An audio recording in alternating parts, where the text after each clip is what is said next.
এক দর্শকের প্রথম প্রশ্ন দিয়ে আজকের লাইভটা শুরু করব, কারণ আজকে আপনাদের জন্য বিগ ব্রেকিং খবর আছে।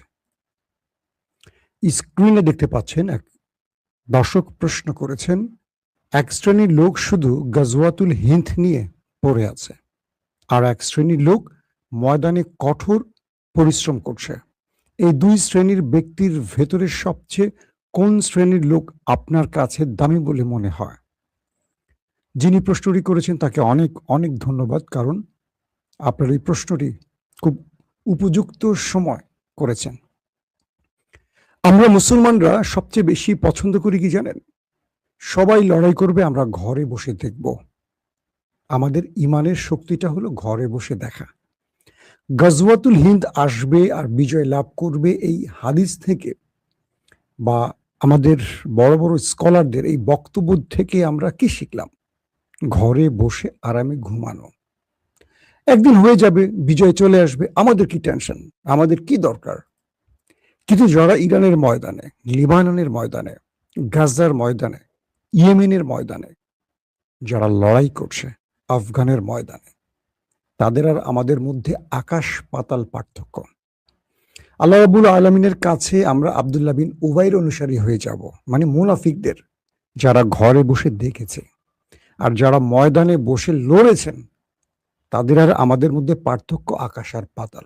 কথাটা বুঝতে পারছেন? আমার সেই দর্শক বা প্রশ্নকারীকে বলছি, আমরা হলাম মুনাফিক মুসলিম, আমাদের ক্যারেক্টার ঠিক না। আমরা নিজেকে মুসলিম দাবি করব, কিন্তু আমাদের মধ্যে মুসলমানের কিছু নাই। ভোটটা দেওয়ার সময় আমরা ইসলামের পক্ষে ভোট দেই না, গণতান্ত্রিক ওই যে সাংবিধানিক ওইসব দলকে ভোট দেই। তা আমরা মুসলমান, আল্লাহকে কি উত্তর দেবেন বলেন? যে তুমি, আল্লাহ জিজ্ঞাসা করবো, তুমি তোমার দিন প্রতিষ্ঠায় কাকে অনুসরণ করেছো? তো আমরা বলবো সাংবিধানিক গণতান্ত্রিক রাজনৈতিক দলকে। দর্শক, আশা করি বুঝতে পেরেছেন। যারা ময়দানে লড়াই করছে তারাই শ্রেষ্ঠ, তাদের কাছে আমরা কিচ্ছু না, তাদের পায়ের যোগ্য আমরা নই। আসেন আপনাদেরকে মূল খবরে নিয়ে যাচ্ছি। প্রিয় দর্শক, আজকের সবচেয়ে গুরুত্বপূর্ণ খবর কি জানেন? যে হরমুজ প্রণালী এবং ওমান সাগরে আমেরিকা নেভাল ব্লকেট তৈরি করে বসেছিল ইরানকে শিক্ষা দেবে, সেই ইরানের কাছে আমেরিকা শিক্ষা নিয়ে অবশেষে নেভাল ব্লকেট, সাগরে তাদের অবরোধ বন্ধ করে চলে যাবার ঘোষণা দিয়েছে। মার্কিন প্রেসিডেন্ট ডোনাল্ড ট্রাম্প তার সিচুয়েশন রুমে গুরুত্বপূর্ণ বৈঠক করেছেন।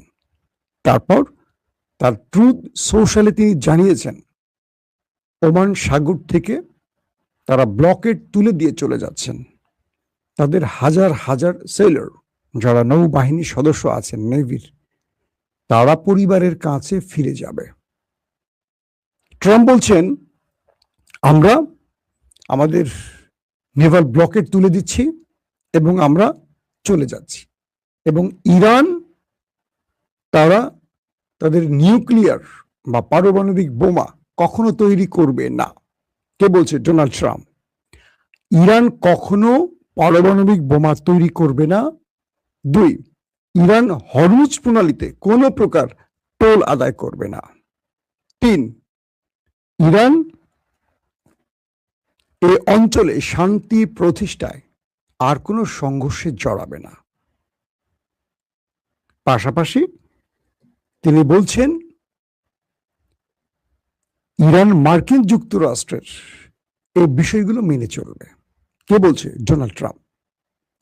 তার মানে আমেরিকা অবশেষে হরমুজ এবং ওমান সাগরে থাকা তার নেভাল ব্লকেট বা নৌ অবরোধ তুলে পালিয়ে যাচ্ছে।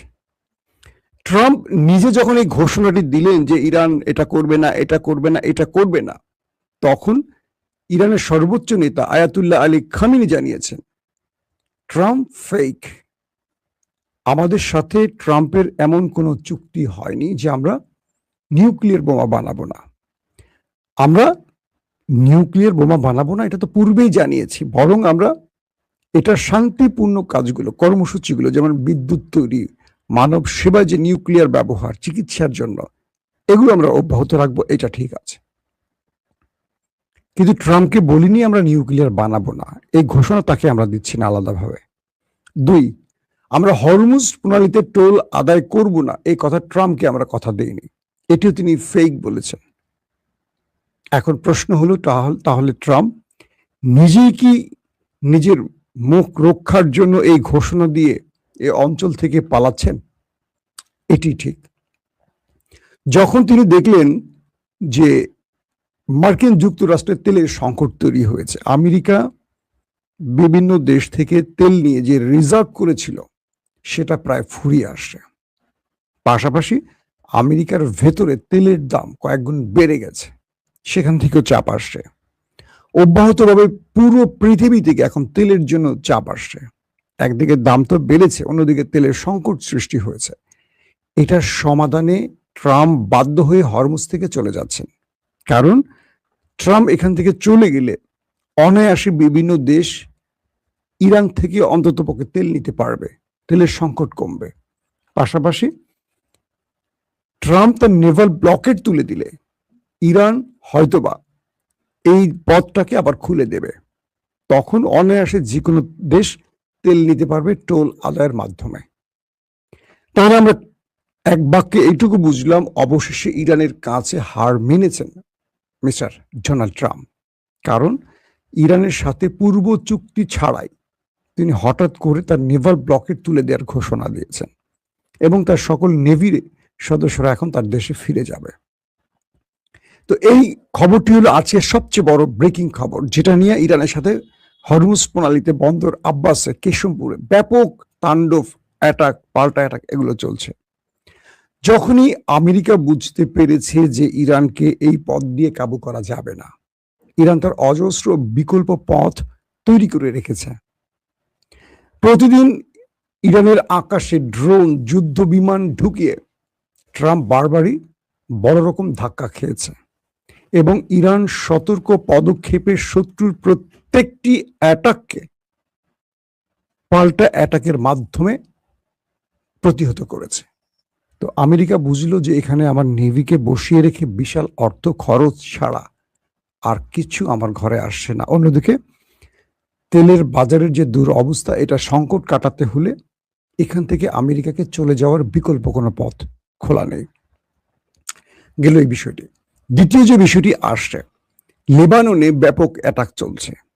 জাতিসংঘের হিসেব অনুযায়ী প্রচুর সংখ্যক শিশু আহত হয়ে হাসপাতালে ভর্তি। প্রচুর লেবানিজ প্রাণ হারাচ্ছে ওই দেশটির আক্রমণে। তারপরও যুদ্ধবিরতির যেই নিয়ম বা শর্ত সেটা মানছে না নেতানিয়াহুর দেশটি। তারা বিভিন্ন শহরে বোম্বিং করছে, বিভিন্ন আবাসন এলাকায় গিয়ে বোম্বিং করছে, কারণ তারা লেবাননকে একটা অংশকে দখলে নিতে চায় গ্রেটার ইসরায়েলের ফর্মুলায়।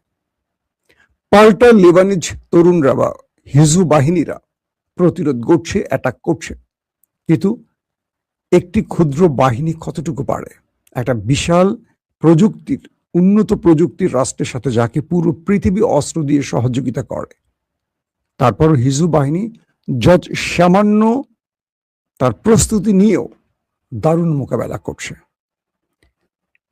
লেবানিজরাই শুধু যে প্রাণ হারাচ্ছে বিষয়টা এরকম নয়, তাদের আক্রমণে ওই দখলদার শত্রুরাও প্রাণ হারাচ্ছে। তাদের ভেতরে রকেট, মিসাইল দিয়ে অ্যাটাক চালাচ্ছে হিজবু বাহিনী।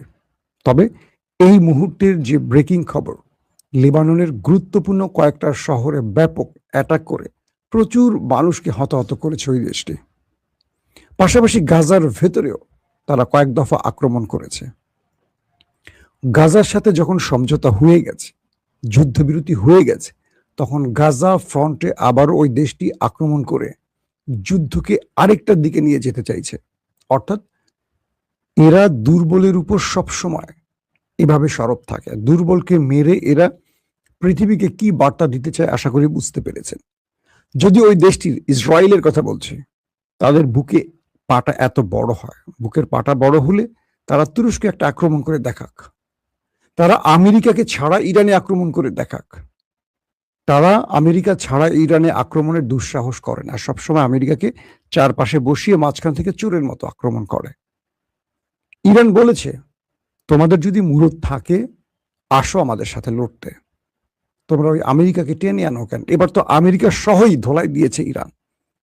এতে বুঝে গেছে নেতানিয়াহু যে ইরানের সাথে সে তো এককভাবে পারবে না। পৃথিবীর নাম্বার 1 শক্তিশালী দেশকে মানে মার্কিন যুক্তরাষ্ট্রকে টেনে এনেও উল্টো মার্কিন যুক্তরাষ্ট্রের কাপড় খুলে ছেড়ে দিয়েছে ইরান। তো সে যদি একা কখন এই ফ্রন্টে আসে, কি হতে পারে একবার কল্পনা করেন। তো আমার মনে হয় না যে মধ্যপ্রাচ্যে ইরানের সাথে আর কখনো ইসরায়েল লড়ার সাহস করবে এককভাবে, যদি আমেরিকা সে যুদ্ধে না আসে। দর্শক, এর পরের গুরুত্বপূর্ণ খবরটি কি? আসলে বর্তমান প্রেক্ষাপটে যে অবস্থা তৈরি হয়েছে সেই অবস্থার আমরা অনেকগুলো বিশ্লেষণ ধারাবাহিক অনেকদিন তুলে ধরেছি, কিন্তু ভালো করে খেয়াল করবেন ইরানের দৃষ্টিকোণটা কি আসলে। আজকে আয়াতুল্লাহ আলী খামেনির ছেলে, নতুন যিনি সুপ্রিম লিডার মুস্তফা খামেনি বলেছেন ইরান ট্রাম্পকে খুব শক্ত করে চট দিয়েছে। এই শব্দটা তিনি ব্যবহার করেছেন। শব্দটা কখন ব্যবহার করছে বুঝতে পারছেন? ইরান শক্ত করে, খুব জোরে করে, ওই যে চিড়িয়াখানা রাখছে না কোরবানির একটা মহিষ, ড্রাম কাকুকে চর মেরেছে। এটা বলছে কে? মুস্তফা খামেনি। কোন ল্যাঙ্গুয়েজ এটা বুঝতে পারছেন? একটি বিষয় আপনারা কি বুঝতে পারছেন? আয়াতুল্লাহ আলী খামেনি হয়তোবা তিনি বয়স্ক ছিলেন বা একটু নরম স্বভাবের ছিলেন, তরুণ বয়সে উনি খুব বড় ফাইটার ছিলেন। তিনি কিন্তু ইরানকে একটা ধৈর্যের জায়গায়, পরীক্ষার জায়গায় রেখে দিয়েছিলেন এবং ইরান আক্রান্ত হওয়ার পর 12 দিনের যুদ্ধ শেষে দ্রুত যুদ্ধবিরতি, কিন্তু তিনি, তাকে যখন আমেরিকা অনুরোধ করেছে তিনি যুদ্ধবিরতিতে চলে গেছেন। কিন্তু তার ছেলে মুস্তফা খামেনি কিন্তু ভিন্ন রকম, তার বাবার মতো নন। তিনি লড়ছেন। দেখেন, আমেরিকা আজ পর্যন্ত এই যুদ্ধ শেষের পর 40 দিন যুদ্ধের পর যে সময়টা পার হয়ে গেল, এর মধ্যে আমেরিকা মিশর, কাতার, ওমান, তুরস্ক, পাকিস্তান সিরিজ বহু মুসলিম রাষ্ট্রের মাধ্যমে অনুরোধ করেছে শুধু যুদ্ধ বন্ধের জন্য। ইরান যেন কিছু শর্ত মেনে নেয়, আমেরিকা একটা ফেস সেভিং দেয়া হয় আমেরিকাকে, একটা দুইটা, শুধু ইরান বলুক যে আমরা নিউক্লিয়ার প্রজেক্ট বন্ধ রাখবো, আর কিচ্ছু না, বন্ধ না রাখুক, গোপনে বানাক, কিন্তু মুখ দিয়ে এইটুকু বলুক। এইটুকু আমেরিকার প্রেসিডেন্ট ডোনাল্ড ট্রাম্প চেয়েছিল খামেনির পুত্রের কাছ থেকে। তিনি এমন স্বভাবের লোক, আমেরিকাকে একদম পায়ের কাছে নিয়ে আসছেন। এখন ডোনাল্ড ট্রাম্প নিজেই তার নেভাল ব্লকেট তুলে চলে যাচ্ছেন তার বাহিনী নিয়ে। কিন্তু এতদিন গেল, এত লম্বা লড়াই হলো, 9,500 মিসাইল শুধু ইরানে অক্ষত পড়েছিল, যেগুলো আমেরিকা মেরেছে। তাহলে বোঝেন কত হাজার মিসাইল ইরানের মধ্যে মেরেছে ওই দুটো দেশ। 9,500, এগুলো বিস্ফোরণ হয়নি, শুধু নিচে পড়েছিল। এগুলোকে ধ্বংস করতে গিয়ে ইরানের কয়েক ডজন সেনাও আবার মারা গেছে, কয়েক ডজন, 12-13 জনের মতো বোধহয় মারা গেছে। তার মানে কত হাজার মিসাইল অক্ষত পড়েছিল, কি পরিমাণ মারছে। তারপরও ইরান তাদের কাছে হার মানেনি। কল্পনা করা যায়? ভাবতে পারেন? আয়াতুল্লাহ আলী খামেনির ছেলের এই মানে অদম্য সাহস, তার এইরকম মানে কি বলবো, যেটা কি বাংলা শব্দে কি বলতে পারে, সে যে হাঁটতে চায় না, সে যে কাউকে তোয়াক্কা করে না, এটি ট্রাম্পকে একেবারে ভেঙে চুরমার করে দিয়েছে। ট্রাম্প মনে করেছে যে আমার যা খুশি করে আমি পরবর্তী সময় এসে একটা সিজফায়ার করে নিব, কিন্তু এখন ট্রাম্প বুঝতে পারছে এটা আয়াতুল্লাহ আলী খামেনি না, এটা মুস্তফা খামেনি। তিনি আজকে বলছেন নতুন ঘোষণা দিয়ে যে আমরা ট্রাম্পের সাথে এমন কোনো চুক্তি করিনি যে আমরা পারমাণবিক বন্ধ রাখবো, আমরা ব্লকেট কি বলে হরমুজ থেকে টোল নেব না। এগুলো ট্রাম্পের মিথ্যাচার। তিনি তার বাহিনীকে নির্দেশ দিয়েছেন গালফ কান্ট্রির প্রত্যেকটি মার্কিন ঘাঁটি ঘেরাও করে ফেলো, টার্গেট ওকে করো। মুস্তফা খামেনি বলছেন গালফ কান্ট্রি, আমাদের প্রতিবেশী যতগুলো মার্কিন যুক্তরাষ্ট্রের ঘাঁটি রয়েছে, সেটা বিমান, নৌ কিংবা সেনাবাহিনীর ঘাঁটি, প্রত্যেকটি ঘেরাও করো, টার্গেট লক করো, ওদেরকে এখান থেকে চলে যেতে হবে। মুস্তফা খামেনি বলছেন ওদেরকে এখান থেকে চলে যেতে হবে। ওরা যতক্ষণ গালফ না ছাড়বে আমাদের এই লড়াই অব্যাহত থাকবে। এই ঘোষণার অর্থ বুঝতে পারছেন? ডোনাল্ড ট্রাম্প যখন আপোষ করতে চাইছেন, মার্কিন প্রেসিডেন্ট, মুস্তফা খামেনি আপোষ করতে চাচ্ছেন না। তিনি চাচ্ছেন আসো, যদি যুদ্ধ করতে চাও করো, লড়াইয়ের ময়দানে সমাধান করবো, বাট তোমাকে এই অঞ্চলে আমি থাকতে দেব না। এই পরিস্থিতিতে ডোনাল্ড ট্রাম্প পড়ছে আরো বড় মাইনকাচি পায়। এখন তিনি নেভাল ব্লকেট তুলে যাচ্ছেন, আবার মুস্তাফা খামেনি সঙ্গে সঙ্গে বলছেন যেটা ট্রাম্প ফেক খেলা খেলছেন। এখন নতুন শর্ত জুড়ে দিয়েছে, তোমাকে এই অঞ্চল ছেড়ে যেতে হবে। আমেরিকা কি করবে? এই অঞ্চল ছাড়লে আমেরিকার অর্থনীতির 12টা বেজে যাবে না? আমেরিকা মূলত গালফে আসছে কেন? গালফের পেট্রোল তার পকেটে ঢুকাইতে। ইরান এখন কোন স্টাইলে ব্যাটিং করছে বুঝতে পারছেন?